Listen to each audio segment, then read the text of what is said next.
Hey everyone, we are the Xplorers, a team of students from Singapore Management University made up of myself, Liam, Kotwi, Rooney, and Biondi. So here's a table of contents. So first talk about our project goals, major requirements, change chosen, evaluation, and finally deployment. For this hackathon, we chose to address the challenge statement by the era of blockchain and trust, which was to submit a project by referencing the Trade Trust GitHub and propose an Ethereum scaling solution such as layer 2s, rollups, and even alternative chains. So our team wanted to first establish the major requirements for a non-Ethereum blockchain outlined by the Trade Trust Framework, which is shown above. From these major requirements, we distilled our choices into three key blockchains, that being Avalanche, Polygon, as well as Build and Build or BNB.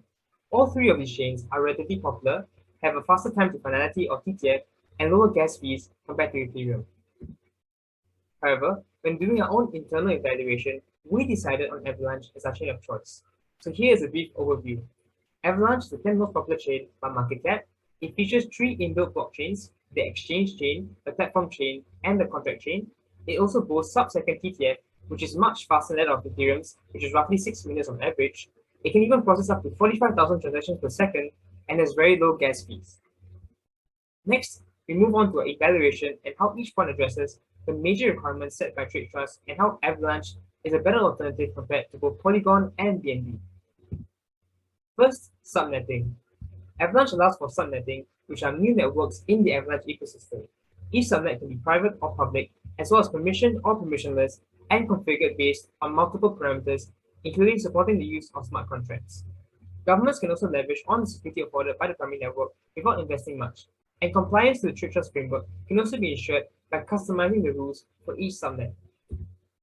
Comparing this to Polygon and BNB, Polygon, which is a layer 2 solution, does not support subnetting. For BNB, developers only have the ability to fork the network, which requires a vast amount of resources. The second point is Avalanche's consensus mechanism called Snowman consensus. It is made up of several algorithms including Slush, Snowflake, Snowball, and Avalanche. This consensus helps to ensure safety, as the blockchain will always have a valid state transition based on the redundancies in the network. This also ensures liveness, as anyone can send in transactions while consensus can be reached extremely quickly based on node association. Both safety and liveness contribute to a highly accessible blockchain state. The Snowflake algorithm also guarantees that the blockchain is able to operate even if upwards of 33% of nodes act maliciously, making it economically secure. These parameters can also be adjusted for specific subnets to better suit the needs of IMDA when using the Trade Trust framework.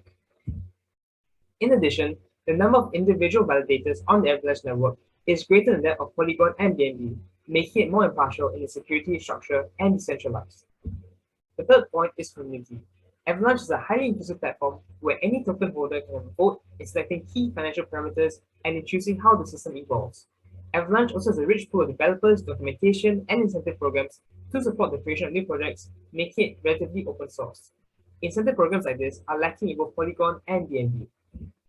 The fourth point is interoperability. The platform is designed to make it easy to port existing blockchains by being compatible with different virtual machines.